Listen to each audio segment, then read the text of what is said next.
Hello, hello to yet another non-readings video. This is not the second part of my FAQ video. I will be posting the second part of my FAQ video, including a promised thing. Promised, so I will do it soonish. This is something I have been wanting to do for a very long time. And what is it? It is a book review, a bookblr. And I read that apparently there's a law on the internet that says if you have a YouTube channel that even just remotely has to do with literature, you have to at least once post a book review, a bookblr video. And since I haven't done a book review since I left school, I thought that it's about time, right? And also I found a book. Actually, it was recommended to me by two lovely people. Thank you so very much. A book that I unfortunately cannot read on this channel, even though I would love to include it in this project. It would fit like a glove, but I can't because of copyrights. And that even though this book is quite an old book, apparently not old enough.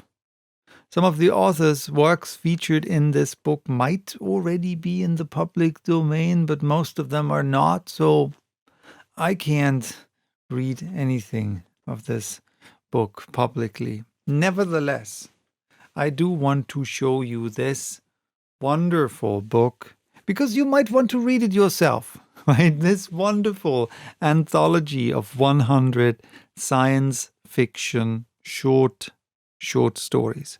And this anthology was edited by none other than Isaac Asimov, together with two other very prolific editors, Martin Greenberg and Joseph D. Olander.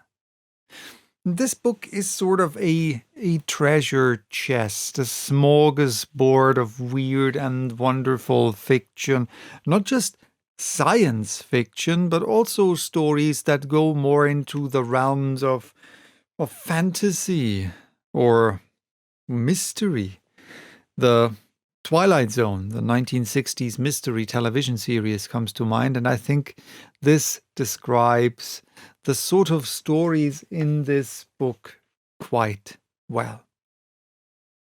When I got this book, I just simply opened it somewhere and I read the first random story that I came across, and it definitely was rather a fantasy or a mystery story, and this quite honestly made me even more curious for the rest of the stories in this book, because I expected some hard-boiled sci-fi with robots and time travel and space adventures.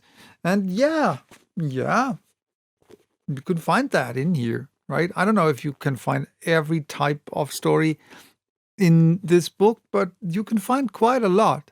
But I certainly did not expect vampires marooned on a moon that is always in sunlight, or a strange musical encounter in a church at night, which eventually becomes a moral tale on the question of good and evil, or a microscopic civilization that lives on the back of your hand.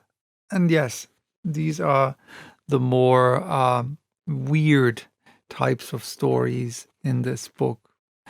I'm not completely through yet, even though these stories are really short stories. Most of those I read were comedic, some a bit rough, some might scare or even shock one or the other person, and many were plain weird in the best and also in the worst meaning of the word.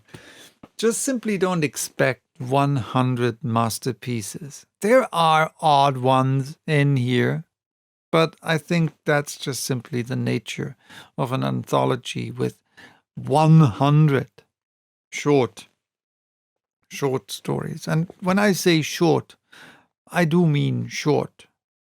All of these these stories are maximum a couple of pages long, and one is even just one sentence long, or should I say short. And it's not even a very long sentence. But it works, and that's the fascinating thing. I love short stories. Reading short stories made me start to become interested in writing things myself, writing fiction myself, and eventually made me start writing fiction myself. The authors featured in this book range from well-known, like Isaac Asimov himself, and people like C.M. Kornbluth, George R.R. Martin, yes, the George R.R. Martin, Ambrose Bierce, which reminds me, actually, or which I realize right now that Ambrose Bierce's work definitely is in the public domain now. Well, then we have people like Larry Niven, etc., etc., etc. But also authors you probably never heard of. I certainly didn't. Most stories are written in the 1950s, 60s, and 70s, with some few from even the 1930s thrown in. And sure, yes, some of those stories are already quite dated. Some are plain bad, but there are also some real gems in there. This is as I like to call it, a bus book. I have it in my backpack, and when I'm on the bus to work or when I'm on the bus home from work, I sometimes read a story. I don't think this is a book one could read all the stories consecutively. That would be simply too much, because short stories can be overwhelmingly creative. And this, no matter if we like a specific story or not, is certainly true for this book. There is a whole bunch of creativity in there. In short stories, and specifically in short stories, we have to leave out everything non-necessary. Isaac Asimov made this point in this book, in his foreword. He wrote, and I'll read it to you from the book. Finally, in the short story, everything is eliminated but the point. The short story reduces itself to the point alone and presents that to you like a bare needle fired from a blowgun, a needle that can tickle or sting and leave its effect buried within you for a long time. Who will like this book? Will you like this book? Well, if you love strange fiction, and if you love science fiction, if you love mystery stories, fantasy stories, then yes, definitely this is a book for you. It definitely is a book for me.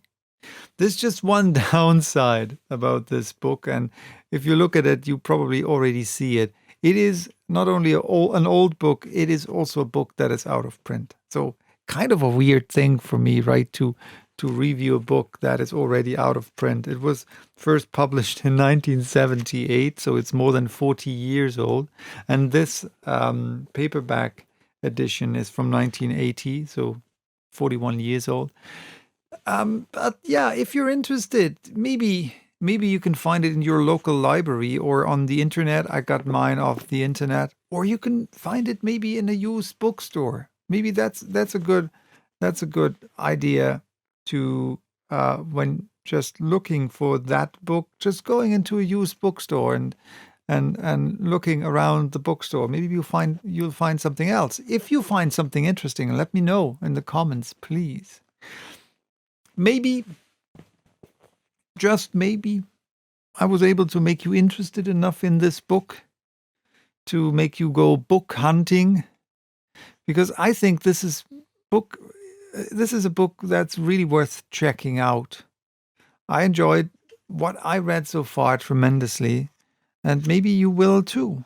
And if you want me to do things like this, book reviews, book blurs, whatever you might want to call them, here and there. I certainly won't make them often, but if you want to see stuff like this or hear stuff like this here and there, then let me know in the comments.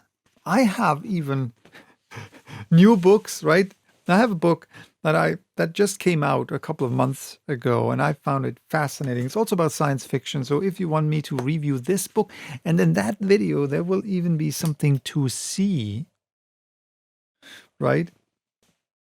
Let me know if you say, Pete, stick to reading stuff and stop talking. Then also let me know. This one's for today. Bye-bye. Till next time.